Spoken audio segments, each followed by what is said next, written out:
My name is Freeman Johnson. I live at 72 Loomis Lane, Centerville. Okay, I'm going to start asking questions for this interview. Where did you grow up before the war? Oh, Waltham. I lived in Waltham all my life. Went to Waltham schools. Graduated at Waltham High. Okay. What was your childhood like? I had a sister, a mother, and a father, like most people, and nothing spectacular. How is life now different from when you were growing up? Well, we didn't have television, radio, no, certainly none of this electronic.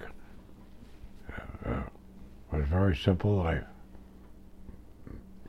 But so I've seen television evolve. Oh, actually, radio evolve.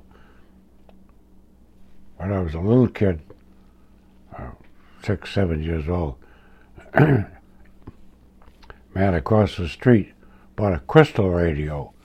You probably don't even know what a crystal radio is. It was the first radios, and it was the first radio on the street, first radio I ever heard.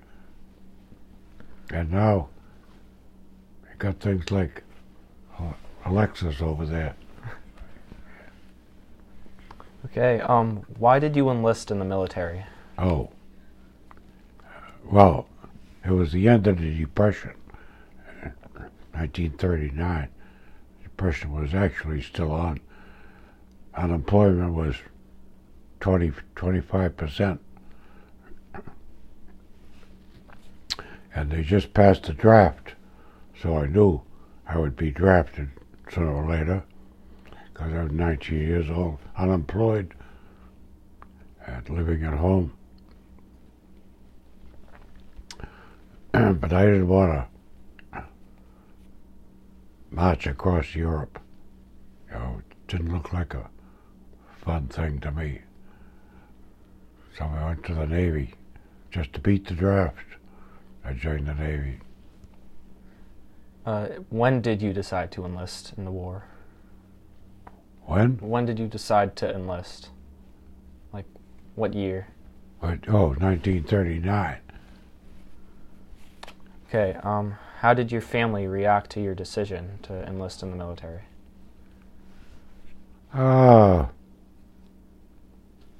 Nothing special. They didn't seem surprised or,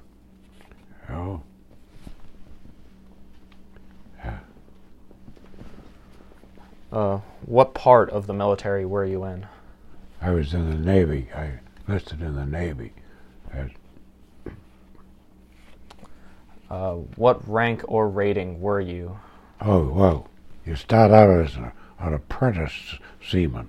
Apprentice, they emphasize that. You're just a rookie. You don't know. When you go to boot camp, that's when you realize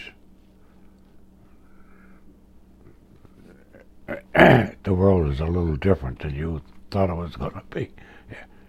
That's when you. Why did you choose the Navy? Why? Oh, yeah, because I didn't want to walk across Europe. That didn't look like fun to me. Where were you stationed, or like what boat were you stationed on? You go through boot training there were only 3 places at the time. One was Newport, Rhode Island. That's where I went, and I've forgotten how many weeks it is. 12, something like that. Boot trip, and you get transferred out. What were you allowed to pack to boot camp? Did you bring anything with you to boot camp? Pardon? I didn't get your question. What did you bring to boot camp? Anything from your home? Oh, nothing. You're not allowed to bring anything. you go. They put you in a line. They line you up. Go into a room. They give you a box, about J, with a label on the front. Put your name and address of your parents, and put all your clothes in. Everything you got on, put them in that box. So you have everything you take all your clothes off, put them in the box, and they take the box and send it home. And then you go through another door, and this is a spy room, and they give you your underwear and your pants and jersey and hats and towels, and so you don't take anything with you, nothing. Where did you go after boot camp? Oh, yeah, well, I was shipped to Norfolk, Virginia at Naval Operating Base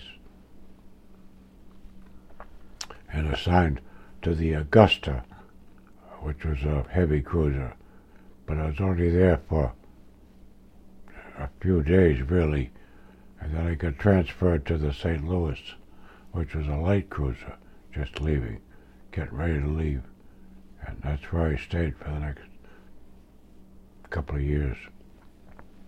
How did you end up in Pearl Harbor? Oh, just by chance, just by mistake, because I was on the St. Louis, and the St. Louis we putzed around the Atlantic for almost a year, and then we went through the canal, the Panama Canal, over to Hawaii, and joined the Pacific Fleet. We were in, actually in the Navy Yard on December the 7th. It's just by chance, that's all. And where did you go after Pearl Harbor? Well, we got out that morning. Our ship got underway. We were at we were in the Navy Yard, but we were at the end of the pier. Most of the ships were, alongside the piers. We were at the end, and if we had been further up, we wouldn't have been able to get out because the other ships would have been in the way. But we were at the end, so we could get out.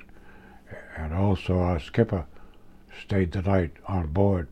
It was a weekend, and most of the officers went ashore, but our skipper stayed for whatever reason, and so we could get underway right away, and we did. Yeah. We just went out in the Pacific to get out of the harbor, to get away from the airplanes bombing us. So you said you went all around the world in the war? Not quite around the world. I missed the Suez Canal and the Indian Ocean, but I did hit most of the rest of it at one time or another. So were you on the same ship, the whole rest of the war after Pearl Harbor? No, I was. In late 1942, they transferred me from the St. Louis and shipped me cross-country to Brooklyn Navy Yard. I was assigned to the USS Iowa, a battleship being built at the time. It was commissioned in March of 1943, and I spent the rest of my time on the Iowa. So when you were on those ships, what were the meals like on those ships? Oh, well, that's another reason you go in the Navy, because you get 3 meals a day, every day, 3 hot meals. I understand that you had off time. What did you do on your off time on the ships? Like, Not much of anything. Read, uh, play cards with the other members of the crew, or AC Doocy, or backgammon, or they don't give you much time off. They try to keep you busy. what was your daily routine while on the ships? Pardon? What was your daily routine while on the battleships? Well, you have to stand watch twice a day, 4 hours, either 4 to 8, 8 to 12, or 12 to 4. And that's 4 in the morning to 8 o'clock in the morning, 4 in the afternoon to 8 in the afternoon. Every day you have something to do. What was it like living so far away from home? Well, they keep you busy so you don't. I never got homesick. Very few people really get homesick. Yeah. How did you communicate with friends and family at home while you were at war?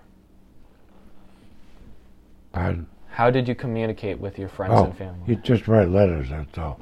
But they censor them, so you can't tell where you are, or what you're doing, or what you've seen, or really not much you can say. Which places were the most interesting to serve at around the world? What places around the world were the most interesting to serve at? What places? And around the world were the most interesting to serve at? Interesting. Oh, I've never been asked that one before. I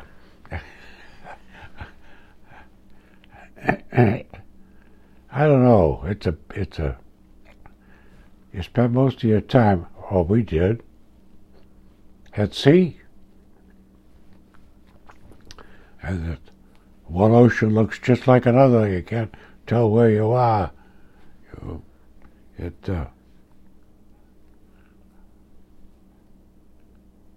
The first time you go up and stand on the fantail, that is the stern of the ship, and you watch the wake go, it's kind of spectacular, because there's nothing but ocean. Actually, you can see 16 miles before the curvature of the ocean, but and you see 16 miles in all directions. There's nothing but water, and it's especially if the sunset's going down or sunrise. Sunrise is better. But then you come back the next day, and it's exactly the same. And the next day, and the next day, and the next week, and the next month, and the next year. It's exactly the same. It gets very boring. There was an awful lot of ocean out there. Awful lot. Was there anyone in particular that you had a strong bond with, like a friendship? No. I haven't kept touch with anybody. Yeah. So I understand you were at sea. Did you have any bad weather, storms? Anything? Oh yeah. Oh, once in a while. They try to avoid them. It's because it's rough on the ship to go through a storm. But yeah, you see them once in a while. Actually, coming back from after the war was over, coming back from Tokyo, coming back to Seattle, we ran into a hurricane. There was a aircraft carrier with us, and the waves broke over the top of the flight deck, which is a long way up. You've seen aircraft carriers. The waves were breaking over the top, and that was kind of rough. Where did you work on the ship? In the boiler room. The boiler room? Always in the boiler room. Yeah. What was the most dangerous aspect of your occupation in the boiler room? Oh, I don't think it was dangerous. Anything. Oh.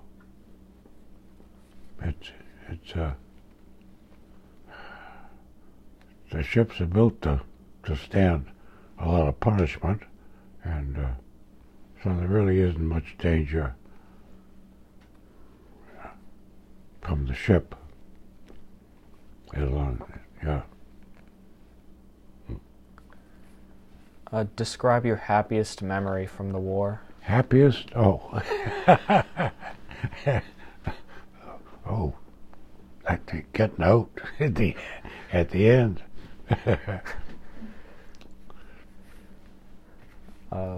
Describe your darkest memory from the war.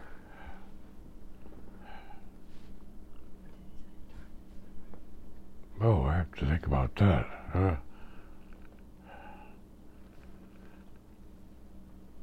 I don't know.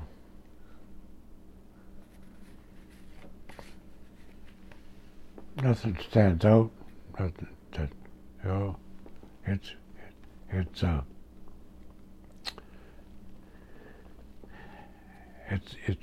a boring job. It's weeks and weeks and weeks of the same thing over and over again, and then you may get in a little action, and it's fast and furious for half an hour, and it's all over, and it's back to routine. You know, it's mostly boring. It's not fun. What was your biggest health scare during your service? Health? Yeah, like injury or sickness. Oh, I caught pleurisy from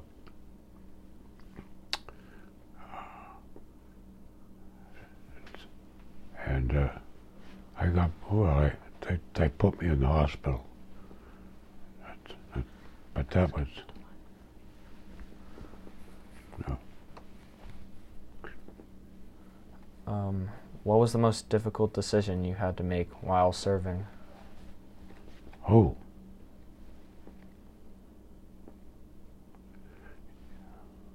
Actually, as an enlisted man, don't get to make decisions. They're all made for you. You don't have to. You know, officers make decisions. Enlisted men don't. Yeah. What was your favorite aspect of your job?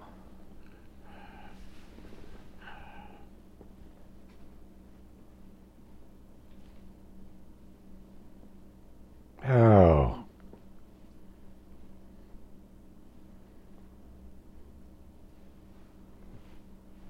I don't know, the routine, the knowing that that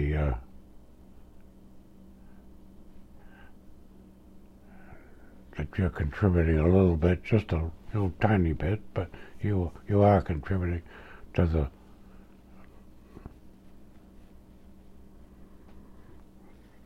functioning of the ship.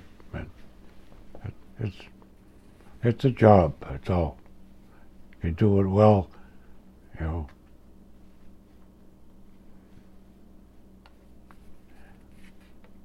What was your proudest moment during your service?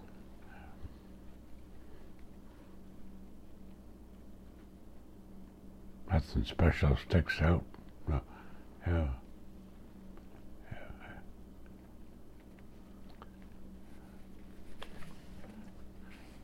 Dad, what about when MacArthur signed? What about when they signed the treaty? Oh, well, that's just watching somebody else. Really? It sounds like a proud moment to me. Oh, it's a relief. wasn't proud. It was a relief to know the war was over.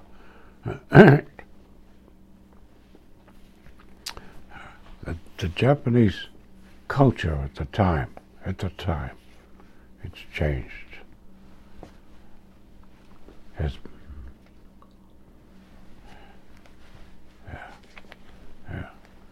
yeah.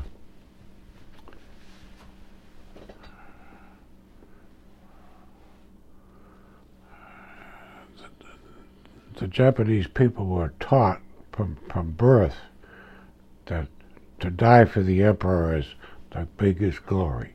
At that time, it's been changed since, but so they thought, don't get captured. On Saipan, men and women and children jumped off the cliff to suicide rather than get captured. And we thought if we had to invade Japan, had to invade like we did Guadalcanal or Normandy or any other places, that would be disastrous for everybody, both sides. And we, of course, would be right in the thick of it, and it was just a relief that they finally surrendered. The question arises, should we have dropped the A-bomb or shouldn't we have? It devastated two cities, wiped them right off the map, killed thousands of people in an instant. But we didn't have to die to invade Japan. Got that over with. And that was a big relief. What's the first thing you think of when you hear the word Pearl Harbor? Oh, well, you see the pictures on the,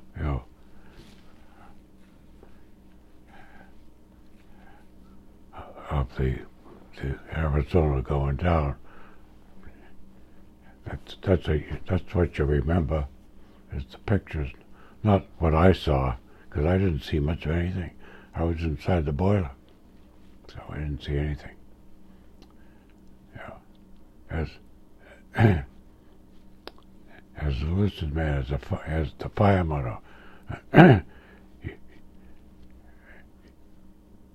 you're concentrating on your job, the job you were trained to do, the job you were assigned to do, and what happens outside doesn't count, doesn't matter. How do you feel about the war now that you are back? Well, I'm certainly glad it's over. And I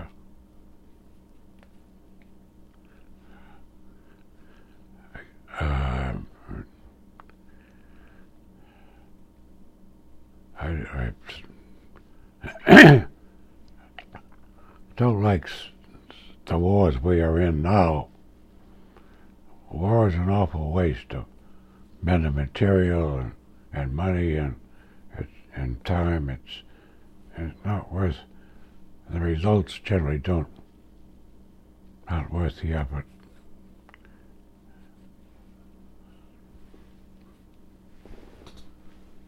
If you were to go back in time to when you were serving, what would you have done anything differently?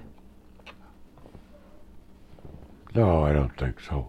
You know, you don't have much choice. All the orders come from up above. Everything you're supposed to do comes from somebody telling you. Not only for the crew, for the enlisted men. The officers are all told what to do. Even the skipper is told where to go, how fast to get there, what to do.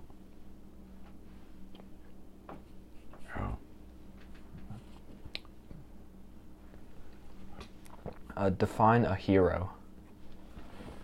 Define a hero. But Define a hero. Like, what is a hero? define what? A hero. A hero? Oh. A hero is by mistake. It's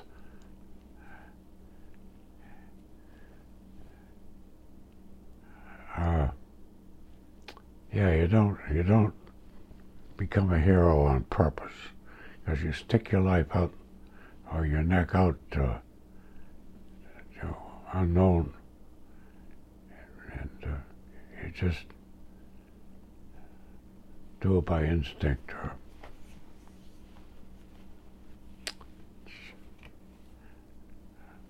Or I don't know any heroes. What is one important thing that you took away from your time serving? Oh, I don't know. It's not fun. It's just a job.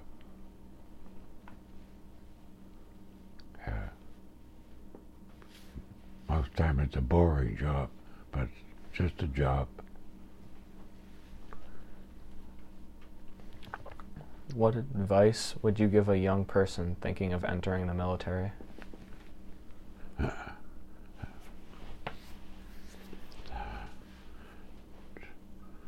Somebody joining? Oh, yeah.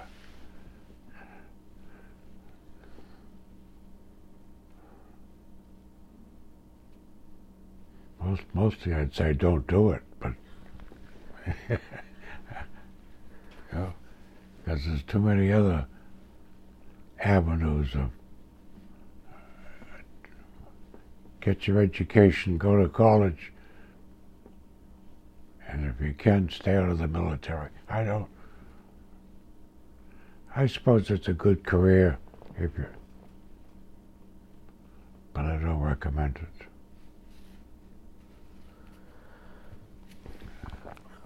Were there any challenges returning to your normal life? Were there any big challenges returning to your normal life? Oh yeah.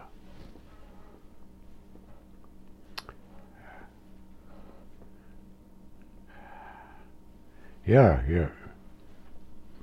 When you're in the military, everything is taken care of. Your meals are all pre-scheduled. When you get up in the morning is pre-scheduled, and what you do during the day, when you go to bed at night, everything is scheduled. You know exactly what you're going to be doing tomorrow, the next day, the next week. When you get home, oh, you're on your own.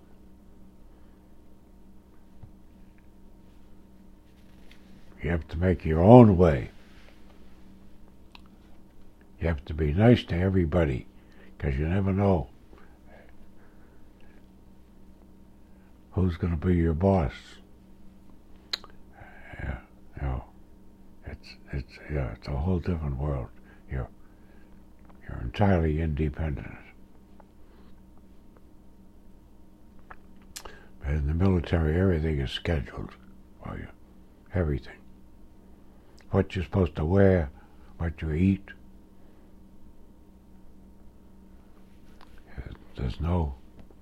You don't have a choice in anything.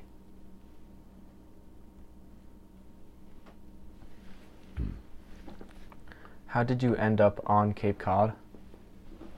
How did you end up on the Cape? Oh. Well.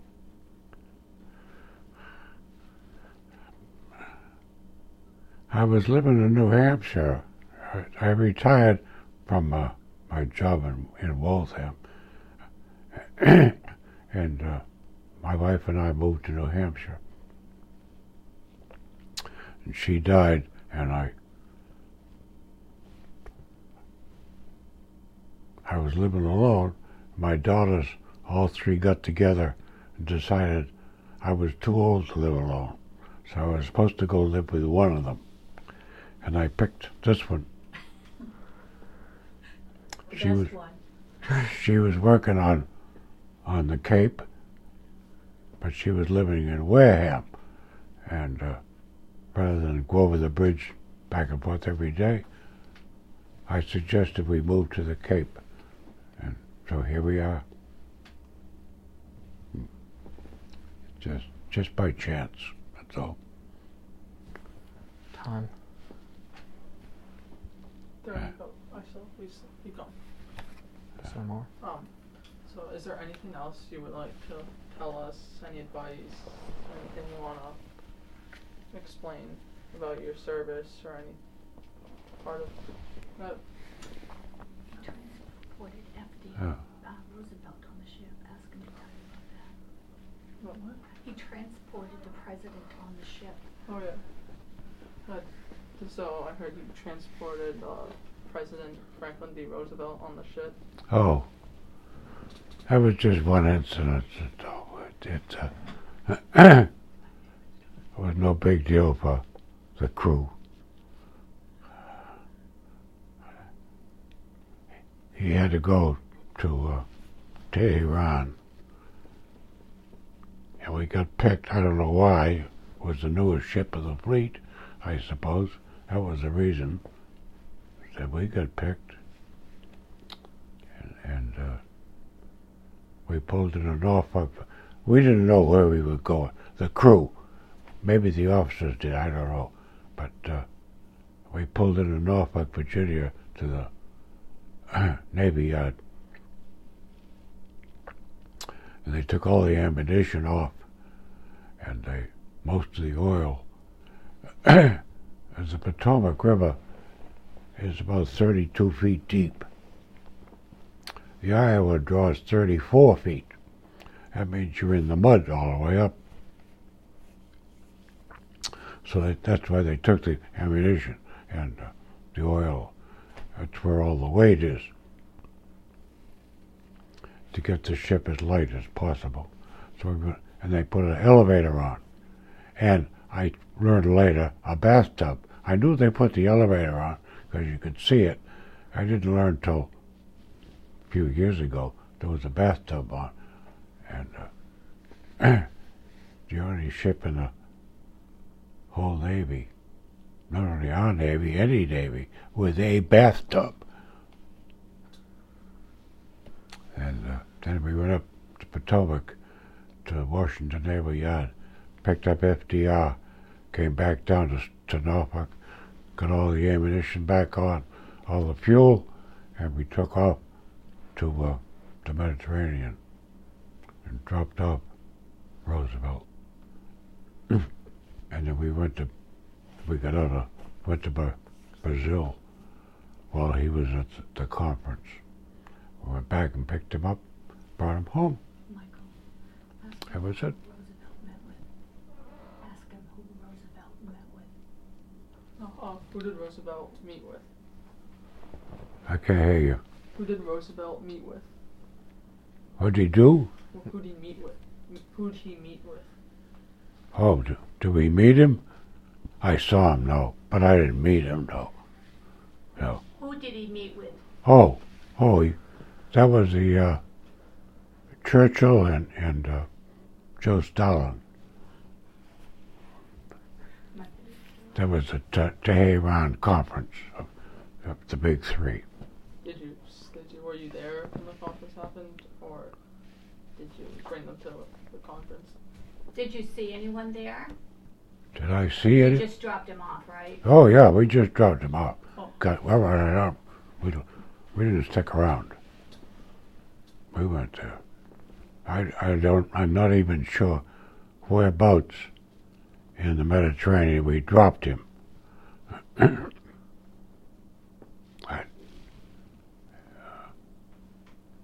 Edie's got the Book. itinerary of where we went.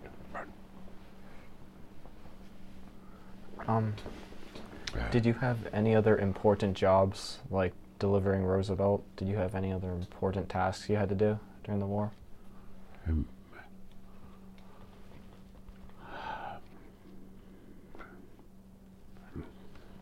No, we just, no.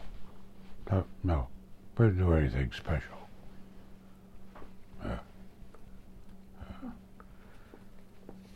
Did you fight with Japanese? Did you fight against Japanese ships in the war?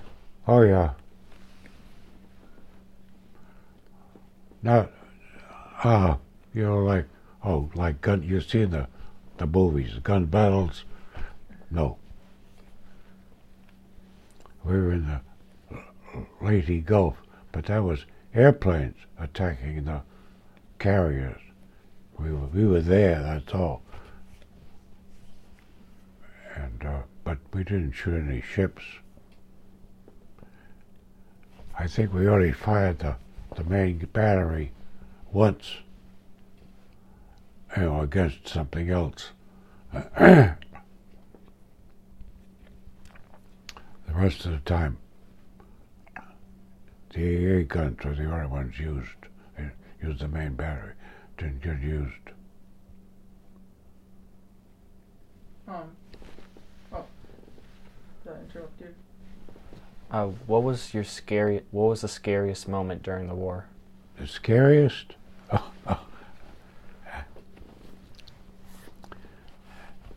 You're too busy to be scared when there's anything going on. And but the only time I was really scared, when you're on a ship, you get used to the noise. The